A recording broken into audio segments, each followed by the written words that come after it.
ఒక పార్టీలోనే ఉండాలా అనేది వ్యక్తం చేశారు. మేమేమన్నామంటే పార్టీలు, రాజకీయ పార్టీలు అనేక పార్టీలు ఉంటాయి. మా కులం కమ్మవారి సేవా సమితి అనేది ఒక సేవ కోసం పెట్టాము మేము. మా కింద హాస్టల్స్ ఉన్నాయి, ఉచితంగా పిల్లల్ని చదివిస్తుంటాం, అలాగే స్కాలర్షిప్స్ ఇస్తాం, అలాగే మహిళలు ఉపాధి కల్పిస్తాం, మరి యూత్కి స్కిల్ డెవలప్మెంట్ చేస్తాం. అనేక రకాలుగా మా సేవ కోసమే కానీ మేము రాజకీయాలతో మాకు పని లేదు. మా కమ్మవారు అనేక పార్టీల్లో ఉన్నారు, సిపిఎంలో ఉన్నారు, సిపిఐలో ఉన్నారు, బీజేపీలో ఉన్నారు, మరి తెలుగుదేశంలో ఉన్నారు, వైసీపీలో కూడా ఉన్నారు. మేము వైసీపీలో వద్దని జారమని లేకపోతే ఇంకోటని మేము ఇప్పుడు ఎవరికి చెప్పం, ఎవరిష్టం వాళ్ళది.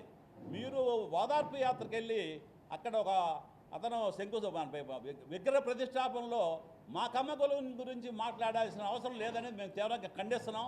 గతంలో మీరు 5 సంవత్సరాలు ఈ రాష్ట్రాన్ని పరిపాలించినప్పుడు కూడా మీరు కులం మీద విద్వేషంతో అన్ని కులాలని రెచ్చగొట్టారు. ముస్లింలు రెచ్చగొట్టారు, ఎస్సీ ఎస్టీ డాక్టర్ బాబురావుని రోడ్డు మీద మరి విచక్షణ రహితంగా చేసి చంపేశారు అతన్ని. అన్ని కులాలని దాడి చేశారు. మా కులం గురించి మేము మాట్లాడుతున్నాం. ఈ రాష్ట్రం పుట్టిన కాడి నుంచి 60 సంవత్సరాల్లో కృష్ణా గుంటూరు జిల్లా నుంచి ఒక మంత్రి, గుంటూరు జిల్లా నుంచి ఒక మంత్రి, అట్లాగే రాయలసీమ నుంచి ఒక మంత్రి, 3 మంత్రులు ఉండేవారు. మీరు వచ్చిన తర్వాత ఒక మంత్రి ఇచ్చి ఆ మంత్రి కూడా 1 సంవత్సరం 2 ఏళ్ళ నుంచి తీశారు. మీకు కావాల్సినటువంటి పనులన్నీ కూడా మీరు చెప్పారు, 4 పేర్లు చెప్పారు, కొడాలి నాని అని, రఘురాం అని, ఇంకోళ్ళని. మేమేమన్నామంటే వాళ్ళు కూడా మీరు మా కులం మీద అంటే మా ఏళ్ళతోటి మా కులాన్ని నరికే విధంగా చేశారు, వాళ్ళని తిట్టించారు మా చేత. మరి కారణంగా కొడాలి నాని కానీ లేకపోతే వంశీ కానీ మరి రాష్ట్ర ముఖ్యమంత్రి భార్య భువనేశ్వర్ గారు ఆవిడ ఏం చేసింది? ఆవిడ ఎప్పుడైనా ప్రత్యక్ష రాజకీయాల్లోకి వచ్చిందా? ఎవరినైనా నిందించిందా? ఎవరి గురించి అయినా మాట్లాడిందా? ఆవిడ గురించి అసెంబ్లీలో ప్రస్తావించారు. మరి అట్లాగే బయట కూడా మరి కొడాలి నాని కానీ వంశీ కానీ వీళ్ళందరూ కూడా మరి అనేక రకాలుగా మాట్లాడారు. చాలా తప్పది. మీరు ఎప్పుడు చెప్తున్నాం మీరు గురించి కులం ప్రస్తావన చేయమాకండి. మీరు రాజకీయాలు మాట్లాడుకుంటే మా కులం గురించి మాట్లాడాల్సిన అవసరం మీకు లేదు. మళ్ళీ చెప్తున్నాం, మీరు పరిపాలించినప్పుడు మరి ఏబి వెంకటేశ్వరరావు నిజాయితీ గల ఆఫీసరు 5 సంవత్సరాలు ఆయన్ని దూరంగా పెట్టారు సర్వీస్కి. అట్లాగే రమేష్ కుమార్ ఐఏఎస్ ఆఫీసరు ఆయన ఎలక్షన్ కమిషన్ ప్రెసిడెంట్గా ఉంటే ఎన్నికలు పెడితే దాని మీద బోర్డులను దూషించి కమ్మ కమిషన్ అన్నారు. అట్లా ఉంటుంది, అక్కడ కమ్మ కమిషన్ ఉంటుందా? అట్లాగే అమరావతిని కమరావతి అన్నారు. కమరావతిని ద్వేషించి మీరు మాట్లాడుకున్న తెలివితేటలుగా మీ మంత్రులతోటి మరి మీ వంది మాగలతోటి కూడా అనేక రకాలుగా దూషించి అమరావతిని 5 సంవత్సరాలు నిర్వీర్యం చేశారు. ఇవాళ మొదల నుంచి కట్టుకోవాల్సి వస్తుంది. 10 సంవత్సరాలు అయిపోయింది. ఇచ్చిన రైతులు బాధపడుతున్నారు. మరి 5 సంవత్సరాల్లో డెవలప్మెంట్ అయింది. ఫస్ట్ 5 సంవత్సరాలు, తర్వాత 5 సంవత్సరాలు మీ టైంలో రాష్ట్రం అంతా ఇదైపోయింది. అప్పుడు మీరున్నప్పుడు మతాలు కులాలు విద్వేషం చెలగొట్టి మరి మిమ్మల్ని నమ్ముకుని వాళ్ళ ఆ నాగమల్లి చనిపోయాడంటే మీ వల్లే చనిపోయాడు. మీరు ఆ రోజున 175 వస్తాయని చెప్పారు. 11 సీట్లు వచ్చినాయి. ఏంటి మరి 175 వస్తాయంటే అందరూ 100 వస్తాయి, 120 వస్తాయని పందాలు కట్టారు. అతను కూడా అలా పందాలు కట్టి నష్టపోయి మరి మీ కారణం వలన చాలామంది కట్టారు. మీ వాళ్ళు కూడా రెడ్లు అనేక వర్గాలు కట్టారు, పందాలు కట్టి నష్టపోయారు మిమ్మల్ని నమ్ముకుని. అందుకని ఇప్పుడు కూడా అట్లా చేయమాకండి, విద్వేషాలు రెచ్చగొట్టమాకండి, రాజకీయాలు మాట్లాడుకోండి, రాజకీయాల విధానాలు మాట్లాడండి. అప్పుడు మీరు మళ్ళీ అధికారంలోకి వస్తారన్నారు 2029లో. మీరు మళ్ళీ రావాలంటే ఇప్పుడు ఇంతకుముందు చేసిన విధ్వంసాన్ని ప్రజలు భయపడిపోతున్నారు. అసలు మీ పేరు చెబితేనే భయపడిపోతున్నారు. ఇంకా మళ్ళీ అధికారంలో రావడం అనేది కల్లా. మరి వస్తే అది వేరే విషయం. ప్రజలు మనల్ని పొందితే వస్తారు. మీరు ప్రజలు మనల్ని పొందుకోకుండా అన్ని వర్గాల ప్రజల్ని ద్వేషించి వాళ్ళు ఇచ్చేసి కత్తులు చూపి మనం ఓదార్పు పేతకి వెళ్ళినప్పుడు కత్తులు కటార్లు చూపించారు.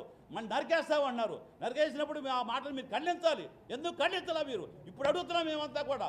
మీరు సంతోషపడుతున్నారు ఆ మాట మాట్లాడితే. ఆ మాట్లాడే వ్యక్తిని మీద పిలిచి మందలించేలా మాట్లాడుకోవాలని చెప్పాల్సింది పోయి మీరే సభావేదికగా ఇచ్చేస్తారు. అట్లాగే అసెంబ్లీలో మరి భువనేశ్వర్ గారిని చెప్తే మీరు నవ్వుకుంటున్నారు పక్కన. అది సభ్యత? అది అడుగుతున్నాం. అందుకని మీరు ఇప్పుడైనా మార్చుకోండి, మీ విధానాలను మార్చుకోండి. మళ్ళీ అధికారంలో రావాలంటే మంచి పనులు చేయండి. ప్రతిపక్ష పార్టీగా మీ ధర్మాన్ని నిర్వర్తించండి. అసలు అసెంబ్లీలోకి రారు, ఓదార్పు యాత్ర అంటారు, ప్రజలు రెచ్చగొడతారు. అట్లా మీరు రాలేరు, మీరు ఎప్పుడు రాలేరు అధికారంలోకి. మళ్ళీ చెప్తున్నా, ఒకవేళ ఏదన్నా ఈ పార్టీ మీద అసంతృప్తి ఉండి తెలుగుదేశం మీద అసంతృప్తి ఉండి మీకు ఓటేస్తారనుకుంటారు. ప్రజలు అట్లా వేయరు, మంచితనంగా వేస్తారు. మీరు ఈ పార్టీ వాళ్ళు 164 సీట్లు వచ్చినాయంటే మరి మీ మీద కూడా ప్రజలు వ్యతిరేకత ఉండబట్టే జగన్ని వ్యతిరేకించి ఈ పార్టీకి అంతా అండగట్టారు. పార్టీ బాబు గారి పరిపాలన కావాలని కొంతమంది అలాగే మరి పవన్ కళ్యాణ్ కావాలి కొంతమంది, బీజేపీ అధికారంలో రావాలి కొంతమంది. 3 పార్టీలు కలవటం వల్ల కూటమి అద్భుత విజయాన్ని సాధించింది. మళ్ళీ కూడా రేపు కూడా మరి ఈ రకంగా మీరుంటే మిమ్మల్ని ప్రజలు తిరస్కరించరు. 124 175 సీట్లు కూడా రేపు ఒకటికి వస్తాయి. అందుకని నేను చెప్తున్నా, మీరు విధానాలు మార్చుకోవాలి. మీరు పరిశీలన చేసుకోవట్లా, పునఃపరిశీలన చేయండి. మీరు ఇంకా పాత విధానాల్లో ఉంటున్నారు, పాత పద్ధతుల్లో ఉంటున్నారు. ఇంకా మత విద్వేషాలు, కులాలు, మతాలు రెచ్చగొడతారు. మా కులం గురించి మాట్లాడాల్సిన అవసరం మీకేంటి? కమ్మ గురించి ప్రస్తావన చేయాల్సిన అవసరం ఏంటి? మీరు వెళ్ళింది ఒక ఓదార్పు యాత్రకి వెళ్ళారు. ఓదార్చండి, అతనితో మాట్లాడండి. ఏదైనా అవసరమైతే 1,00,000 ఇవ్వండి. కానీ మా కులం గురించి ఎప్పుడు కూడా ఈ రాబోయే కాలంలో కూడా చెబుతున్నాం. ఎప్పుడు కూడా ఎవరైనా సరే మేము చెబుతున్నాం. తర్వాత మీరు మాట్లాడారు తెలుగుదేశం పార్టీకి ఈ కులం దాసోహం అని. మేము దాసోహం ఎవరు కాదు. ఎవరి అభిప్రాయాలు ఆడుకుంటే మాట్లాడుకుంటారు. రాజకీయాలు వేరు, ఆ రాజకీయాలు అనివశ్యమే ఉంటాయి. తర్వాత రాజకీయాలు ఉండవు. అందరూ కలిసి ఉంటాం సోదరభావంతో. మా కులం ఈ రాష్ట్రంలో అనేక సేవలు చేసింది. ఎన్జీ రంగం కాడి నుంచి ఈ రాష్ట్రంలో స్వాతంత్ర పోరాటం కూడా మా కులం ముందుంది. అన్ని వర్గాలు కలుపుకుపోతాం మేము. ఎవరికి ద్వేషించం, అందరితో బాయ్ అంటాం. ఇక రాబోయే కాలంలో కూడా మేము నాయకత్వంలో అంతకుముందు గతంలో అన్నగారు పరిపాలించారు. అలాగే ఈ గతంలో అనేక మంది రెడ్డి కులస్తులు కూడా పరిపాలించారు, బ్రహ్మాండంగా పరిపాలించారు. ఈ రాష్ట్రంలో 71 నుంచి పివి నరసింహారావు గవర్నమెంట్ కానికి 13 మంది ముఖ్యమంత్రులు చూసా. ఏ ముఖ్యమంత్రి కూడా మీలాగా కులం మీద దాడి చేయాల, కులాన్ని టార్గెట్ చేయాల. మీరు టార్గెట్ చేశారు, అందుకని మీరు ఓడిపోయారు. మీకు ఆ విషయం తెలియదు. మీరు మార్చుకోండి, పద్ధతులు మార్చుకోండి. ఏ కులాన్ని ద్వేషించమాకండి. అందరినీ సోదరభావంతో చూడండి. మొత్తం అన్ని మతాలని గౌరవించండి. ఈ రాష్ట్రంలో అనేక మతాలు, అనేక కులాలు ఉంటాయి. అందరినీ గౌరవించండి. మీరు మళ్ళీ రావాలంటే అటువంటి పద్ధతులు మార్చుకొని చేయగలిగితే మీరు వస్తారు. కానీ మనుషులను టార్గెట్ చేసి, కులాలను టార్గెట్ చేసి ఎలా చేస్తే రాజకీయం వస్తామనుకోవటం, భయభ్రాంతులు గురి చేస్తే ప్రజలపై భయభ్రాంతులకు ఎవరు భయపడరు. ఇక్కడ దీనికి ఎవరో ఇదెవరో మళ్ళీ మీరు ముందు కూడా చేశారు. ఎలక్షన్లు కూడా బోర్డంత భయభ్రాంతులు చేశారు. మరి అక్కడ ఆ కాన్స్టిట్యున్సీలో పెట్టెత్తుకు వెళ్ళిపోయారు. ఏది పల్నాడు దేశంలో అయినా కూడా ప్రజలు లెక్క చేయాల, బ్రహ్మాండంగా ఇచ్చేశారు. అందుకని మేము చెప్పేది ఏంటంటే, మీకు మరొకసారి చెప్తున్నాను, మీరు కుల ప్రస్తావన తీసుకురామాకండి. ఏ కులం గురించి మాట్లాడమాకండి. అన్ని కులాలు ఉండాలి ఈ రాష్ట్రంలో. అన్ని కులాలు ఉంటేనే, అందరూ గౌరవిస్తేనే మీకు 45 సీట్లు 45% 50% వస్తేనే మీరు గెలుస్తారు. అంతేగాని మీ కులం ఒకటి వేస్తానో లేదా మా కులం ఒకటి వేస్తానో ఏ రాష్ట్రంలో గెలవదు.